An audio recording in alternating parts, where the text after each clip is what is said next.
Hey guys, welcome back to my channel. My name is Liv and this is Liv's World. As you can see by the title of this video, we're talking about a very niche topic, how to pass the CSCS exam. Let's get right into it. So first things first, if you see me looking behind you, it's because I have my iPad back here, which has all of my notes and the things that I need to remember. I did take this exam back in January, so some decent time has passed, but I wanted to make sure that right after I took the exam, I wrote all these notes down of like what I felt like I needed to explain and tell. And so I just want to be able to make sure I can remember all these things. Like I said, I passed the CSCS exam in January of this year, of 2026, on my first try. This is an exam that is known across the strength and conditioning world as being one of the most challenging baseline exams that you need really in order to accelerate your career and get further in your career as far as a strength and conditioning coach in the athletic world, the tactical field, any of those things. You really need this baseline exam.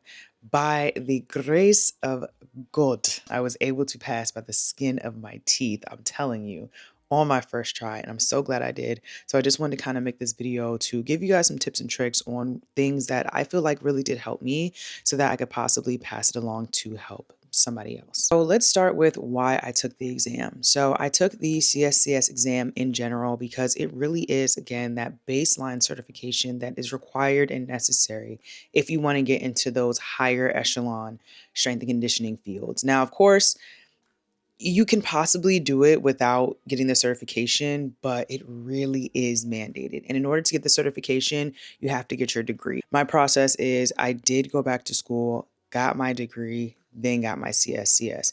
So it was a long process. But again, I am somebody who wants to work in the tactical field. I believe that those are our everyday athletes, our firefighters, our policemen, Army, Navy, Air Force, NASA. Those people are our everyday athletes, and I believe that they are underrepresented. They don't have strength and conditioning coaches and people who can take them through those rigorous training programs on a day-to-day basis so that they can be faster, stronger, more powerful as they're doing their jobs, right? So I feel like that's where I want to be. That's where I want my career to extend out to. And in order to do that, I needed the CSCS exam. Now, if you want to go even deeper into it, roughly, I think when I looked up the statistic in January, 10% of women are strength and conditioning coaches in this field. 10% are women. Of that 10%, 1 to 3% are Black women. So there's also that very underrepresented field as far as not only women, but Black women go. If I want to be one of the best, I need to get the certifications and the things that the best has, right? I have to get this certification. And so that's why I just bit the bullet and was like, I need to get it. I need to get the certification. I don't care what it takes. I'm studying all day, every day, not taking in any other information but what I need to pass this exam. Talk a little bit about my background. I got my NASM certification. I became a personal trainer. I worked at private boutique gyms. I worked at your big box gyms. I've done, I gained that 6-7 years of experience in between, that hands-on, feet to the ground experience. I gained that. Once I did that, working with the general population and working in the fitness field, I started to research and study a little bit more about strength and conditioning coaches. My brain is always constantly working and how to be the best of the best. And my brain immediately went to, this is cool working with the general population, but how do I get to that higher level? Like what knowledge do I need to know? What do I need to do? How do I need to study to be able to work with athletes, to be able to work with the tactical population, to be able to work with NASA? Like get me in. How do I get into those types of fields? How do I tap into that? And so that's really where my curiosity with being a strength and conditioning coach and all those other things really came into play. So I go to school, I get my degree in exercise science. My last semester was super detrimental because I almost didn't graduate because of, you guessed it, my advisor. Everybody's advisor does the same thing, I feel like. My advisor thought that I was trying to go in one direction. I was going the complete other direction. And the only way for me to go to straight through and graduate was by doing a 300-hour internship with some type of program that the internship coordinator has set up. Now, mind you, I found this out 3 days before the internship deadline like was over, and I could not do an internship and would not have been able to graduate. Like, this is literally, I'm telling you, the big man upstairs was, when he writes his plan, he writes his plan. Okay. So 3 days before, I had already done a brief, very brief stint with the football team over the summer previously with the strength and conditioning team. And so I messaged them very quickly. I emailed them that day and I said, hey, I need to do a 300-hour internship so that I can graduate. Do you guys have anything available? And the guy that I emailed, he immediately emailed me back and he's like, hey, Olivia, of course. Like, what do you need? What do you need from us? And I was able to do my internship. And in that internship is where I really was like, yeah, I like this. Like, I like this. Like, and it's funny because sometimes you'll find in this field, there are a lot of strength and conditioning coaches that will almost try to downplay the field. I've had multiple times where coaches literally are talking to other people and they'll be like, yeah, this is my intern. You know, she doesn't know what she's getting into, but she wants to be here and she's still here. So I guess she likes it, like stuff like that.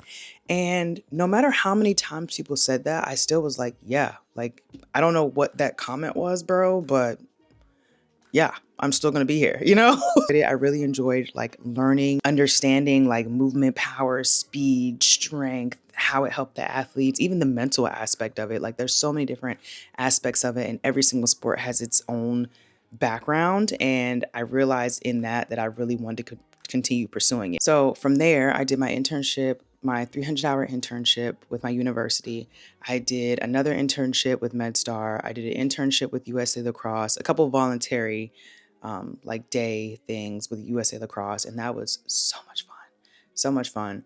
And then I also did an internship with Johns Hopkins. So I did a lot of different hands-on internships where I was able to see, you know, like a lot of that practical experience that you need for the exam. And I really do think that that's important because obviously you have that practical application. So with my internship, with my 7 years at that point of experience, being in the field hands-on on my own, plus these internships, it really did help me and give me that advantage. I feel like that made it able for me to pass because a lot of people don't have that much experience going into it, let alone like a year or two.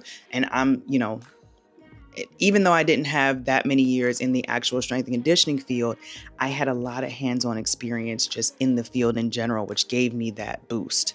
So I think that really did help me out. So now on to how I studied. So I went into it very boldly because I know people take a year to study, some people take 6 months to study. I did it in 3 months. Now, hear me. Am I saying that is what you should do? Absolutely not. Am I saying that you should stress yourself out in that manner? Absolutely not.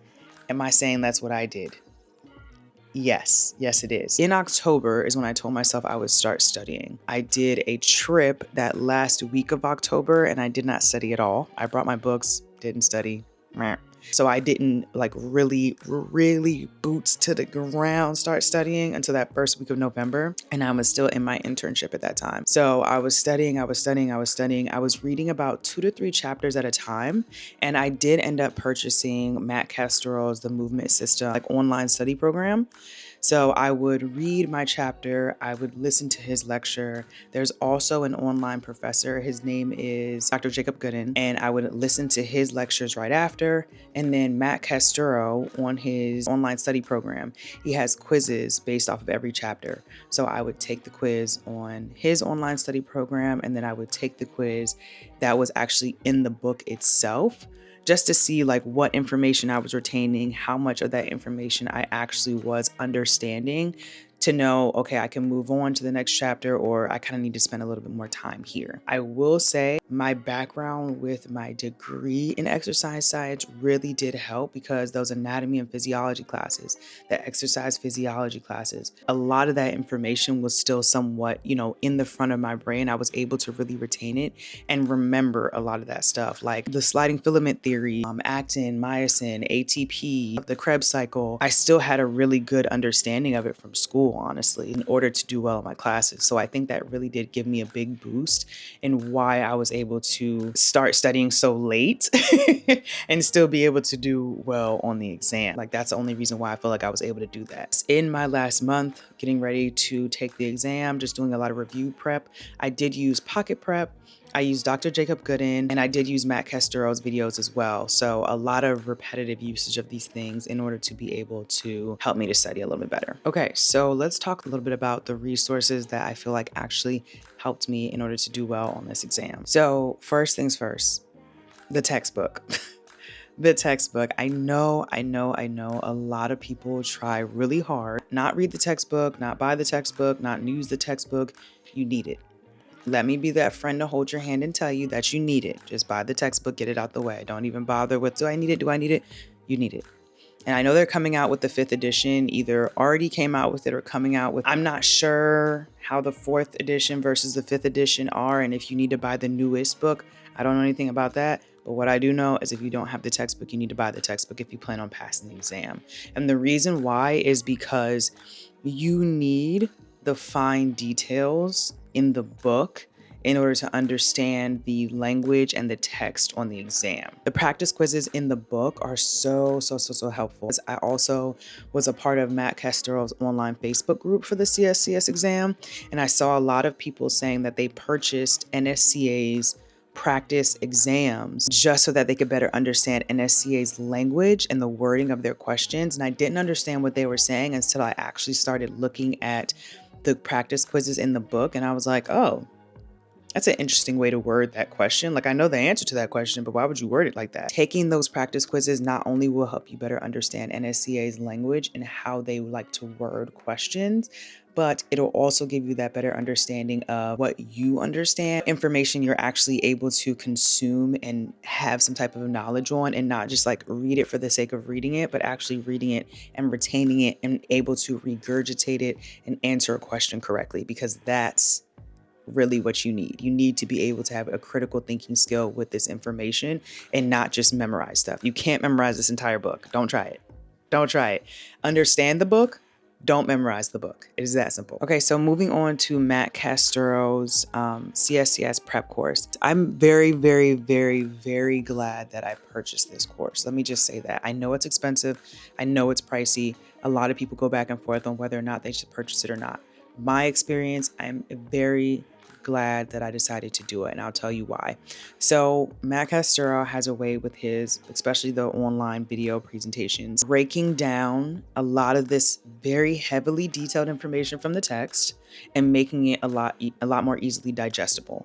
I will say some of the videos are a lot lengthier than others. You're going to hit some videos that are 45 minutes, some that are an hour. If you're somebody who doesn't have that exercise science background and you haven't taken these classes before, and these like very detailed science-y chapters are a lot for you to retain and understand, I highly recommend you get some type of video adaptability and some type of professor that you can follow to break these things down for you. Because I remember when I was learning it, it was so hard. Like, I was just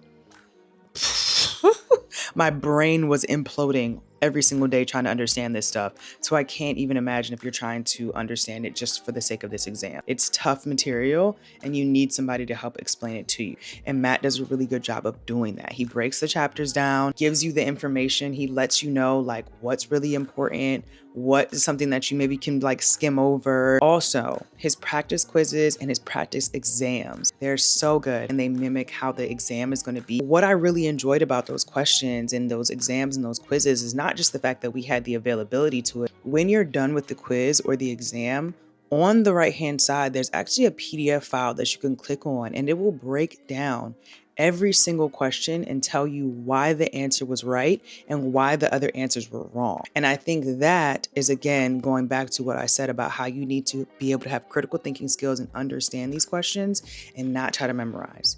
If you have a better understanding of why you got a question wrong and why those other answers aren't right, then you have a better understanding of like, I remember seeing this term, I remember what this was about. Yeah, like, you're able to make those connections when you're taking the exam, and that's super important. I personally like to use those practice exams and practice quizzes a lot towards the end when I was getting closer and closer to taking the exam, to really narrow in on those topics that I needed help on, or I needed to go back and look at in the book or something like that. So very helpful tools in that way. Last thing about Matt Castero is the Facebook group. At first, I wasn't really using it like at all, to be quite honest, but what I realized is that people ask really good questions in that study group. Even if it's a question that you probably never even thought to ask, somebody else has asked it. And when you see it, you're going to be like, damn, I should have asked that question. That was a good question. Or, wow, I did see that, as a practice question somewhere. And I did have a question on that. And I'm glad that somebody answered that. People are very, very helpful in that group. And I think everybody just has a very general understanding that we just want to pass the exam. So however anybody can help, and sometimes Matt will pop in and he'll do like a live webinar on a specific topic, or he will ask questions, leave the answers there. People will answer the question, and then he'll say what the right answer was, and people will comment on like why the answer was right, why it wasn't right, why they thought it was a different answer, da da da. And everybody will just break it down. And I think that's so, so helpful. Again, critical thinking and understanding these questions is important. So that really does help. Second resource that really did help, Dr. Jacob Gooden. Dr. Jacob Gooden, bless that man's heart. Dr. Jacob Gooden is a professor on YouTube. Well, he's a professor in an actual university, but on YouTube, his channel, he literally breaks down every single chapter of the NSCA textbook for the CSCS exam completely free. Completely free. And if you're somebody who maybe the hour-long, 45-minute long videos from Matt Castero's course are not holding your attention, Dr. Jacob Gooden's YouTube videos, usually I think the longest one I saw was about 30 minutes or so, but he does a really good job of breaking down each chapter, whether it be in one video or multiple videos, so that they're easily digestible. What I will say that Dr. Jacob Gooden does that Matt Castero does not do, I could read that textbook word for word, and that's how Dr. Jacob Gooden is explaining the topics. Like, he is reading and regurgitating this information word from word from the textbook and really highlighting things like the graphs, the small boxes in the textbook. He's breaking down the chart. He highlights them and really brings them to light. And a lot of that information is important, actually. I see a lot of people like trying to ignore those boxes, and they should not be ignored. Pay attention to everything that's literally in the book. It's necessary. And like I said, Dr. Jacob Gooden does a really good way of highlighting and bringing those things to light so that you have a better understanding of them. And it doesn't just feel like, oh, I'm looking at pictures. It feels like I understand what this graph is actually telling me. I really enjoyed, again, the fact that his videos were shorter. Like, I would play them like a podcast in my car when I was on the way to work or on the way to an internship or whatever. I would have them playing in the background because I knew they were shorter. So by the time I got to my destination, I would be able to have the video completely done and have a better understanding of a topic that I may have misunderstood or just needed to touch on again before I reach my destination. And the last thing about Dr. Jacob Gooden is that it's free. It's free 99. Like, if you don't want to pay for Matt Castero's, cool, I get it, because it's pricey, but use Dr. Jacob Gooden's tool. Now, what I will say is that with Dr. Jacob Gooden's, you do not get those videos on the practical application portion. He only breaks down the science stuff. He does not break down, and the nutrition and the sports psychology, but he does not break down that practical application. Matt Castero does. He literally has, I think altogether, it's like 3.5 hours. It's like 1.5 to 2 hour videos just on the practical application portion. So if you feel like you need that practical application help, then you need to find it somehow, some kind of way. Whether you use Matt Castero, use information from an internship in the textbook, or however you want to break it down and do it for yourself. But that is a big difference. Next thing, pocket prep. Pocket prep. So I use this a lot in January, which is the month that I took the exam. I took the exam the 28th or 29th of January, something like that. So I used pocket prep a lot in that last month. That was like my holy grail. If you saw me in January and you saw me on my phone, I was on pocket prep. I was not on social media. I was not texting nobody. I was not calling nobody. I was studying. So I used their level up section a lot, which is basically like it broke down every single chapter or a really big section, and it would have a multitude of quizzes. And in order for you to pass that entire section, you would have to continuously level up. Depending on how big the chapter was, you could end anywhere from like quiz 10 to quiz 20. And I don't even think I finished all the level up quizzes, to be quite honest with you. I think a couple of them I just was like, I gotta move on from this. It's too many. One thing that I really enjoyed about taking the quizzes from Pocket Prep though, when you get a question wrong, Pocket Prep at the bottom will actually tell you why the answer that you chose was incorrect, why the answer that is correct is right, and where to find it in the textbook. So one of the biggest things that I would do is when I got an answer wrong, I would go back to that page in the textbook and reread that entire page and highlight that information that I did not understand clearly, so that I could have a better understanding of it when I saw it again, whether it be on the Pocket Prep quiz or a Matt Castero quiz, a quiz in the book, or even the exam. If I were to see something similar, I had a better understanding of it. Again, critical thinking. Critical thinking, it's very necessary. Also with Pocket Prep, they do have those practice exams, and I would use them and treat them like the actual exam. That really did help me actually get into the mindset and kind of clear some of my anxiety as far as how the exam was going to go, right? Because it can be very intimidating. If you think about it, right? You're sitting in a room taking an exam for 5 hours damn near with a 5-minute break.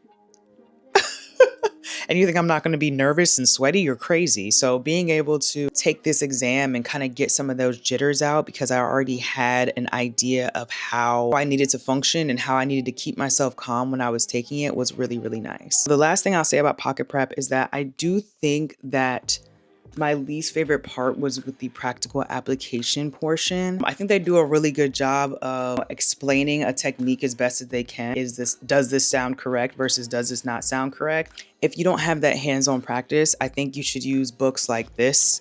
This is the NSCA's Exercise Technique Manual for Resistance Training. This is a really good tool as well if you're somebody who's not familiar with how certain exercises should look. I'll open it up really quick so you can see what's going on. It really breaks down different techniques on different exercises. What do we have? A leg press here, hip sled, flat dumbbell bench press, knowing where the spotter's hand should be, knowing how the proper technique should be.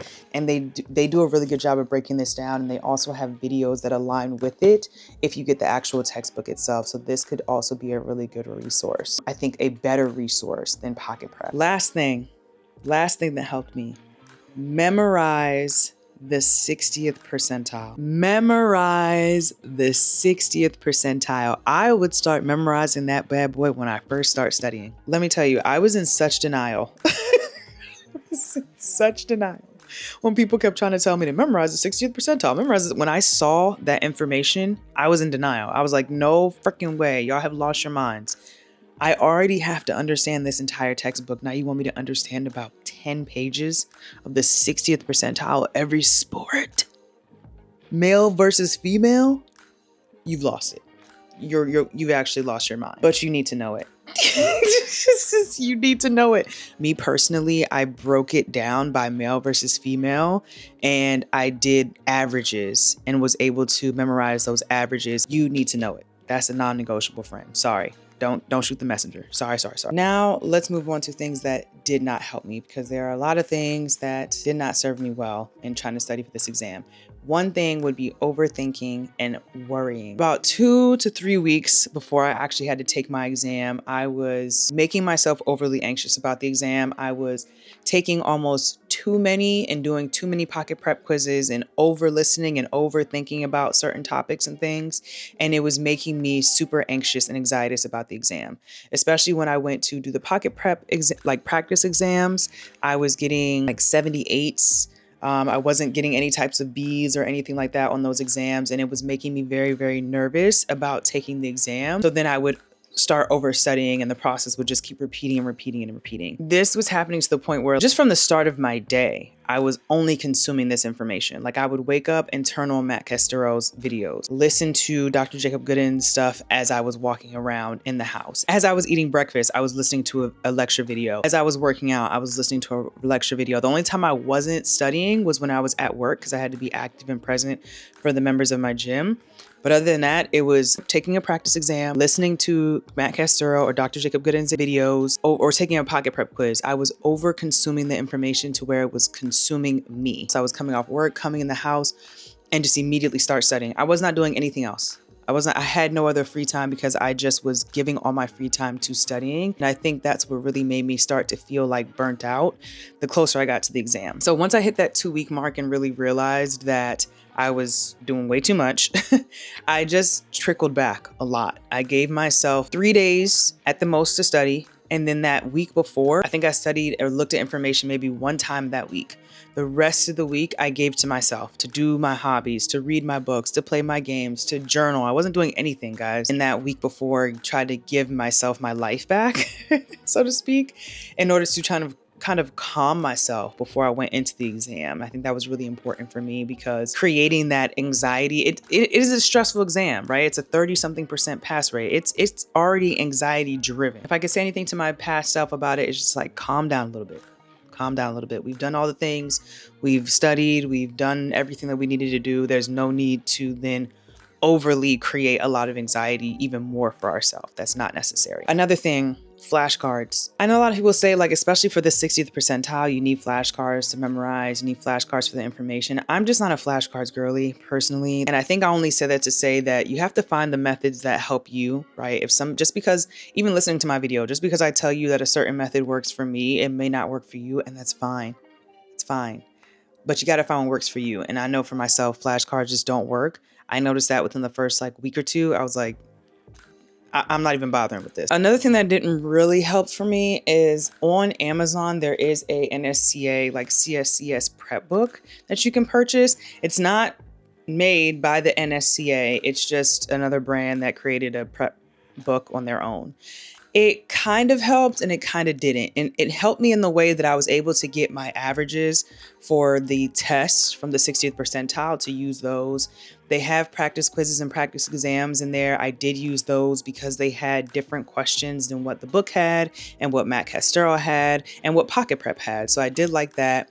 However, I did find that the information in that book was all over the place. It was not in order of the book. As I was reading the NSCA textbook, I was trying to match it up with that information from that workbook, and the things were not aligning. And I found that I had to keep jumping and finding different topics, even though they were supposed to be matched up. So like certain words, certain definitions, certain topics that should be broken down, chapters in the book were not broken down the same way in that workbook. So just when you're finding and looking at these different workbooks on Amazon, just take them with a grain of salt. The last thing, the NSCA study guide. That was the biggest waste of $25 that I think I have ever had in my life.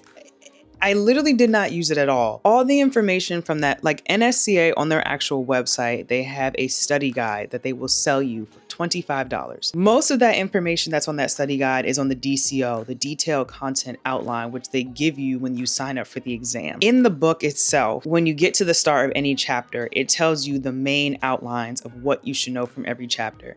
I feel like NSCA just took those chapter outlines and took the detailed content outline and put it together in a study guide and sold it to me for $25. Don't buy that. And that's it. Those are all of my little tips and tidbits and tricks of things that I think that really helped me in order to pass the exam. Again, I did pass by the skin of my teeth, but I did pass, and I passed on the first try. And so these are some of the things that I think helped me to be able to pass the exam. It's a hard exam. Give yourself some grace. Try to find the best study habits for you and what's going to help you to pass, and you'll be good. You'll be good. I believe in you. I believe in you. So yeah, hope you guys enjoyed this video. Again, my name is Liv. Thank you so much for joining me today, and I'll see you guys next time. Peace.